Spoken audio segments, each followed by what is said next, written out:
Here comes the poor farmer's country bumpkin.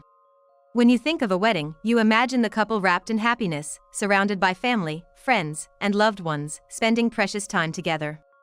Never would I have thought that I'd hear such demeaning words about my parents at such a beautiful occasion. Just being invited to attend my daughter's wedding, why should they be subjected to such cruel words? Right after, my usually quiet father said, "Let's go home."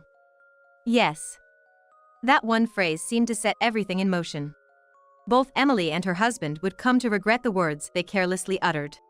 I always said to take responsibility for your own words, and this truly applies to them. Being elite or whatever, it's useless if you forget what's important. People who don't understand the importance of gratitude need to be taught that there are consequences for such behavior. I'm Hannah Bongard, and I just turned 28 this spring. I live in what you'd call a regional city. I think I lead a convenient life. Most things are accessible by car, and most of my friends live nearby. I never found living in my hometown inconvenient. I'm not into flashy lifestyles, so it's just right for me. Since the field I wanted to study was available at a local college, I commuted from home. After graduating, I was hired by a local specialty food company and still live with my parents. I work hard on weekdays and enjoy shopping with friends or my mom on days off. It's not glamorous, but I find fulfillment in these days. I have an older sister, Emily, who has always been the opposite of me, so we haven't gotten along since we were young. Emily has always been interested in fashion. I could tell even as a kid that she was fascinated by the trend-setting lifestyle of New York. She filled her life with her own style and fashion, always enjoying her outfit of the day. I think she was one of those popular girls in school. Always flamboyant, surrounded by friends, enjoying fashion and makeup, I used to think Emily was amazing. I had no interest in fashion, preferring to enjoy my beloved books and daily studies. Meanwhile, Emily was the type who didn't care much for studies and was always focused on fashion. It's strange how different sisters can be, but I guess that's just how it is. I never thought much about our differences. But Emily seemed to feel ashamed of being related to plain me. She often made sarcastic remarks. An incident from our high school days still haunts me. One day, I brought Emily her forgotten lunchbox to her classroom. When I called her name, I saw her in the center of a loud group of boys and girls. "Hey sis, you forgot your lunchbox, so I brought it for you." Emily looked at me with an expression I'd never seen before and came over, glaring at me from the doorway. Snatching the lunchbox from my hand, she whispered something unbelievable. "Don't talk to me outside like I'm your sister. It'd be embarrassing if people knew you're my sister. Just bringing a forgotten item, and you say that." Then she raised her voice, waving the lunchbox, and returned to her group. "I guess I left my lunch at the bike racks. Some underclassmen found it and brought it to me." Laughing loudly, she intentionally let go of the lunchbox, making a loud crash. "My parents said I don't need to bring lunch, but they made this boring one anyway.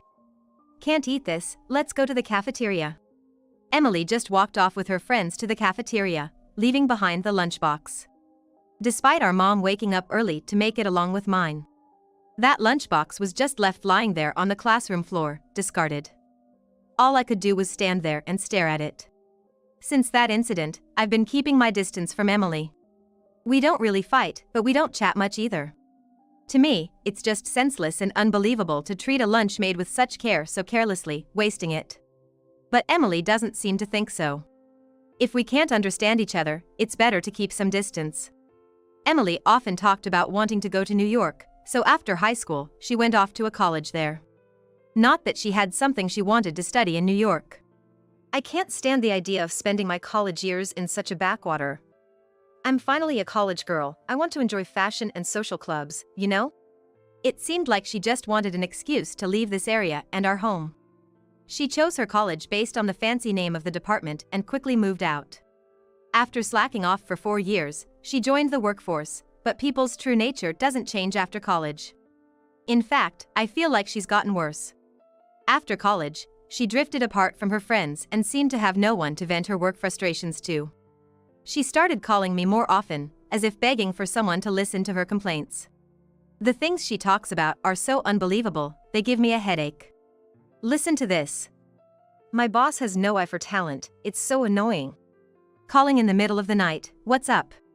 It's just awful. The report I spent 5 days on? He won't use it. Trying to calm down a loudly complaining Emily on the phone, I listened to her rant. He won't use it? Did something happen? He said the format wasn't right, but come on. If it's not the right format, why not just redo it as instructed? But I don't really get it. More importantly, isn't it terrible that he won't use it even though I worked so hard? I understand that the end result is what matters, even if it took days to complete a task. But Emily just doesn't get it. She sees herself as a victim of a terrible boss who doesn't appreciate her hard work. Dealing with her woe is me attitude is just too much for me. I was getting fed up with her constant complaining when she dropped a bombshell. By the way, I'm quitting my job next month to get married. I'm bringing my fiancé home to meet the family soon. I was shocked in so many ways, my voice came out weird. The sudden decision to quit her job was surprising enough, let alone her getting married. I know all about Emily's ex-boyfriends, and she's dated all kinds of guys. Lately, she's been saying over the phone that she's definitely going to marry Rich, but honestly, I can't imagine who she'd end up marrying. You're quitting your job. And getting married? Yeah, I mean, I work hard, but my boss nitpicks about tiny mistakes and formatting issues. I just can't deal with it anymore. Wanna know about my fiancé? What's he like? You always said you wanted to marry a wealthy, handsome guy. Actually, he's a banker in New York, 5 years older than me. He's in sales and really good at it, so he has to travel for work a lot. I was at a loss for words, stunned on the phone. Oh, that's good for you. Talking to Dad and Mom about it is such a hassle, just pass the message for me. We'll set up a day to meet. Emily has always had this bad habit of dumping everything on me just because it's a hassle for her. I've given up on thinking she'll change at this age. I told my parents about Emily's message and that she wanted us to set a date to meet her fiancé. Looks like we can set it for Sunday afternoon in 2 weeks, around 3 p.m. Is that okay? Sunday's fine. I'll let him know. But on the promised Sunday, even when the afternoon rolled around, there was no sign of Emily and her fiancé. There was no reply to my messages, and I had no idea where they were or what they were doing. Wonder what's going on? They don't show up or call on such an important day. 2 hours of waiting and worrying if they'd gotten into an accident. The doorbell finally rang. Next to Emily was a tall man who introduced himself as Ryder Johnson. He had the refreshing smile of a salesman, a slender build, and smart movements. I found myself staring at him. He looked like someone straight out of a movie. Sorry for the delay. Got held up at a client meeting. Ryder's always busy with work, remember? Anyway, come in. Hannah, make some coffee and snacks for him. Actually, I just had coffee at the client's. I try to limit myself to 1 cup a day to avoid too much caffeine. Ryder looked around, sniffing disdainfully, making me feel a slight irritation towards him. Oh, really? Then I'll make decaf coffee. Were you the sister? I heard you work. I'm Hannah, Emily's sister. I work in an office at a local specialty food company. Oh, that place. Everyone knows too much caffeine affects your daily performance, right? But as the conversation went on, I started noticing something odd about this man. Everything he said seemed to irk me. He appeared self-absorbed, almost as if he was looking down on others. There was a disconcerting feeling while talking to him. And most importantly, I noticed right away that he lacked any words of gratitude or apology. Here's your coffee and snacks. This is decaf. Oh, right. Hey, isn't this cake from that department store's limited edition? The cream doesn't have much depth to it, kinda mediocre. Really? You think so too? Ryder, you have such a good taste. Well, I've been treated to a lot by clients, so I naturally pick up on these things. A cake deserves better cream, you know, something with more richness and depth. Emily and Ryder, with their fussy taste and know-it-all attitude, didn't even apologize for being late. They complained about the cake and coffee served. Frankly, I found Ryder's behavior quite rude. Even if he didn't like it, would anyone really complain so blatantly in front of others? But it was clear he was more impolite than I had imagined. This became evident when my parents met Ryder, who seemed to have just come from working in the field and had some dirt on his clothes. Thanks for coming all this way. I'm Emily's father. Oh, hi. Ryder glanced at my dad and immediately frowned. Sensing this, Emily started to scold my father. Wait, you're dressed like that for an engagement meeting? Well, I guess this is the best outfit your dad could manage. After all, we're in the countryside, not much variety in clothes. That's true. Not many places to shop around here, and sophisticated fashion is hard to come by. I was furious at their exchange. I wanted to retort immediately. But my parents, either oblivious to or ignoring Ryder and Emily's sarcasm, continued the conversation with smiles. So, Ryder, you're planning to marry Emily? Yes, I'd like to marry Emily. That's why I'm here. That's wonderful. Emily, you found such a fantastic man. Well, at my level, it's gotta be someone like Ryder to balance things out, you know? Emily replied, puffing up her nose. I had to bite my tongue at her words and continued listening as a member of the family. So, where will you two live after getting married? We're not sure yet. Ryder's so good at his job, he's always in demand at different branches. There's even talk of a promotion coming up. I'm being recognized for my performance in loan operations, even getting an award soon. I thought Emily could join the celebration as my wife. That's impressive. Quite the achiever, aren't you? My dad laughed heartily, drinking his tea, and my mom couldn't contain her excitement. Honestly, I didn't know what to do and just sipped my tea, which seemed tasteless, trying to process everything. As we talked, the topic shifted to their wedding plans. Are you two planning a wedding ceremony? Of course, we're planning to have it at a famous hotel in New York. I happen to know the manager of a hotel in New York, so we're thinking of getting him to arrange the wedding. Wow, that sounds exciting. I can't wait for the wedding.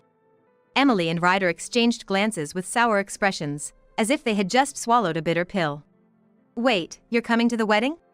A wedding is a place to express gratitude to those who have supported you and to declare your commitment to the future. Yet, I couldn't believe it when I heard that Emily didn't want our parents, her own family, to attend. Dad pretended not to hear and continued the conversation. In New York, huh? I've got farm work around that time. But maybe I can hire some help? Yeah, it's our busy season. We should arrange for help early. If we arrange for help now, we should be able to go. Haven't been to New York in decades. Maybe stay for a couple of nights? Mom and Dad were excitedly discussing it, but Emily cut them off. No, you don't have to come. Not come? Why? Well, Hannah told me Dad hurt his back doing farm work. Emily's gaze darted around nervously. Yeah, but it's a wedding, after all. Besides, Ryder's parents have already passed away due to illness and accidents, so it would really bother him. Mom covered her mouth in surprise, unable to hide her shock. I didn't know that. Sorry, Ryder. But we'd still like to see our daughter's big day.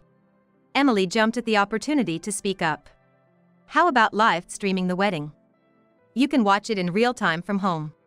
I'd prefer to be there in person, but considering Ryder's feelings, watching from home would be okay, right, Dad? Yeah, I guess. Then Emily turned to me with a surprising request. So, Hannah, I want you to set up the live stream. You've always been good with computers, you can handle it, right? Me? Set up the live stream for your wedding? Think of it as helping your sister who's done so much for you. I wanted to question what exactly she had done for me, but I had a feeling refusing would lead to more trouble later. It wasn't impossible, so I reluctantly agreed. Okay, I'll take care of the live streaming. How many people are you expecting to watch? About 500, I guess. Ryder has a lot of work contacts, and it's hard to narrow down. He's well respected. Not just my current colleagues, but people from all over want to see my wedding. We've already cut down the list. I stood up, glancing at Emily and Ryder as they bragged. I'll talk to the venue and set things up. After that, Emily and I communicated more about the online wedding. With 500 guests, there was a lot to prepare, and it wasn't easy. I had to interact with Emily and Ryder during the preparations, but something kept bothering me. They seemed to mock me and our parents in their remarks. It felt like having a fishbone stuck in my throat, irritating and unsettling. I can't imagine spending my life just working on a farm. It's a job that doesn't require much thinking. Just physical labor. Working from dawn till dusk, covered in mud? That's pathetic. As the eldest daughter, I'd be troubled if they expected me to take over. And I definitely wouldn't want a family covered in mud. They spoke without any knowledge or respect for our parents. I knew from the meetings, but our parents had no idea Emily and Ryder thought this way. In fact, our parents always say how glad they are that Emily is marrying such a wonderful person, so they must truly believe it from the bottom of their hearts. I understood my parents' desire to see Emily's wedding. I once boldly asked Emily about letting our parents attend. Hey, about the wedding. What if we have relatives attend online, but just let mom and dad see it in person? They're really looking forward to seeing your big day. In person? At the wedding venue? Yeah. They always talk about your wedding at home. I know it's tough for Ryder, but can't we arrange just 2 seats for them? Then, Emily burst into laughter and said something unbelievable. No way. Ryder's parents and relatives are all coming, of course. What? But you said they were gone due to an accident or illness. Can't believe you fell for that. I had to say that because our parents were there. I couldn't believe my ears. Was Emily implying she didn't want our parents at the wedding? But it's a wedding, right? Isn't it a time to show gratitude to your parents? Having our plain, country-style parents at a fancy hotel would be so out of place. Besides, they'd be there as my parents. It would be embarrassing if people knew they were my family. So you were lying when you said Ryder's family wasn't around? Of course, it was a lie. Ryder's parents and relatives are all coming. I was shocked to hear Emily laughing on the other end of the phone. His parents and relatives, what do you mean? Ryder's parents are company presidents, sophisticated and elegant. I can't have them in the same room as our parents. It's just not right. So, you're intentionally not inviting our parents just for that reason? Having a president's family and some farmers together would be ridiculous. Anyway, I told them Ryder's parents were gone, so let's just stick with that. I ended the call with Emily, feeling angry and frustrated. Later, I continued to coordinate with Emily for the wedding. Then, one day, Emily and Ryder called me. Hey, what's up? I just wanted to tell you about the wedding. We've arranged seats for our parents, so please let them know. Really? They'll be so happy. Did you arrange this? Well, yes. After some consideration, we managed to make it possible for them to come. I was pleased to see Emily could be considerate when she wanted to. Thank you. Emily, Ryder, you must have gone through a lot to arrange this. Mom and Dad will be thrilled. But, can we get everything ready in time? Don't worry about that. We'll take care of the arrangements. Just tell them to come without bringing anything. I was surprised to see Emily being so well prepared. Emily always had this belief that others would sort things out for her. It was surprising to hear her say, just prepare yourself and come over, that's all you need to do. Got it. I'll let Mom and Dad know. You sure we don't need to bring anything? Well, I thought it would be too much to ask you to prepare everything at the last minute. Just come to the venue and you'll see. After hanging up, I immediately told my parents they could go to the wedding without worrying about preparations. They were overjoyed, almost jumping with happiness. Ryder must have a lot on his mind. We're grateful. It's nice to see Emily marrying into a family that understands people's feelings. It's common for parents attending weddings to rent their outfits and accessories. Knowing this, I wasn't surprised when Emily said to come empty-handed. I guess they'll wear rented tuxedos and formal dresses at the venue. I arrived at the venue early to set up for the live stream. While I was arranging the cameras and equipment, my parents arrived. I heard laughter when they appeared on the computer screen. Look at those country bumpkins from a poor farm showing up here. Wow, they really came with nothing. They don't belong in a place like this. How clueless can you get? In their dressing room, Emily and Ryder started mocking my parents too. Spreading their country stink all over this elegant place, aren't they ashamed? While my parents were getting ready, Emily and Ryder didn't stop their hurtful comments. It's unbelievable that they invited their parents to their wedding only to insult them for coming. I felt sorry for my parents, but I couldn't just celebrate Emily and Ryder's marriage without addressing this. I took the remote and pressed a button. Suddenly, their conversation in the dressing room was broadcasted through the loudspeakers throughout the venue. I also started the video on the computer. By pressing this button, the online wedding stream began. Emily and Ryder never expected it to be pressed before the actual ceremony. Their insults and cruel laughter echoed in the hall. The dressing room was soundproof, so they had no idea what was happening outside. Their offensive words continued to play for a while around the venue. Those who arrived early or were connected online for the ceremony must have been shocked.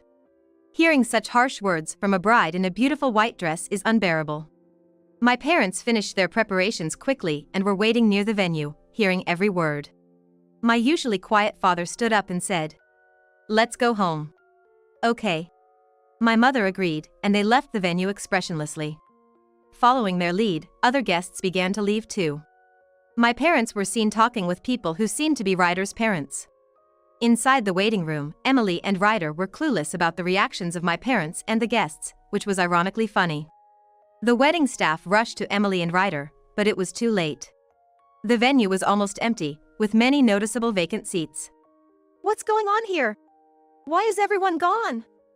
This is crazy, right?" "The only crazy thing here is what you've done." They turned to me, startled.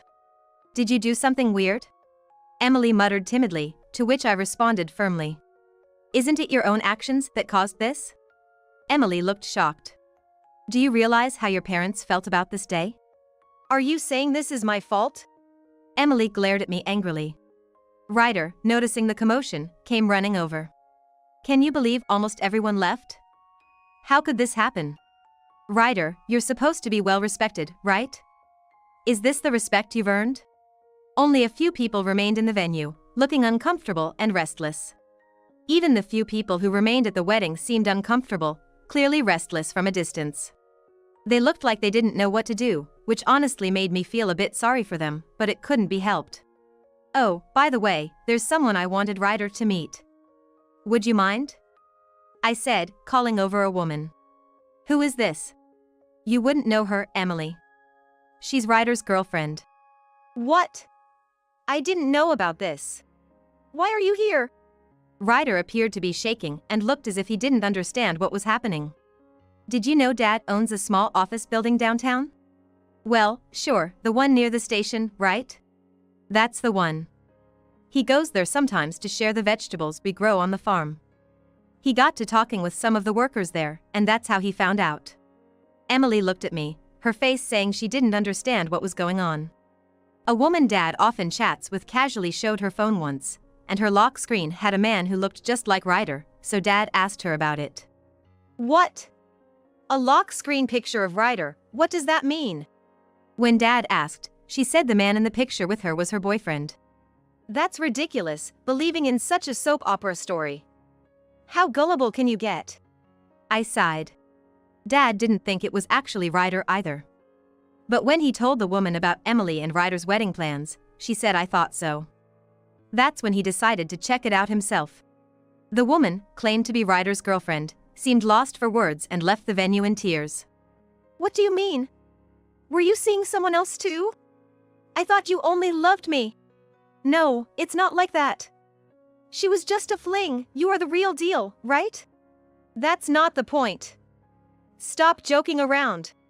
Then, I decided to reveal the biggest twist. "You guys seem to be fighting right after getting married, but remember, the camera is still rolling." "What do you mean?" "Well, you know what Ryder said. He has many acquaintances and wanted many people to watch the wedding online. You can't just stop the online camera midway." Ryder's face turned pale as he realized what I meant. "Does this mean this whole conversation has been broadcasted?" "Looks like it. Normally, no one expects a wedding to turn into such an embarrassing spectacle." Ryder's expression stiffened and he grew increasingly pale. "What do we do? This is bad." "What's so bad about it?" Emily asked, not understanding the severity of the situation. I decided to explain it to her. "This online wedding, people from Ryder's work are watching, right? Including people from his next transfer location?"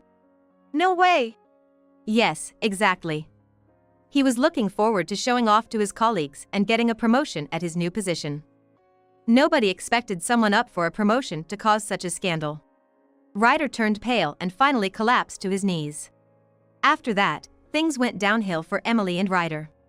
Emily, who had thought she was marrying an elite banker and the son of a major company's CEO, was devastated when the truth unfolded.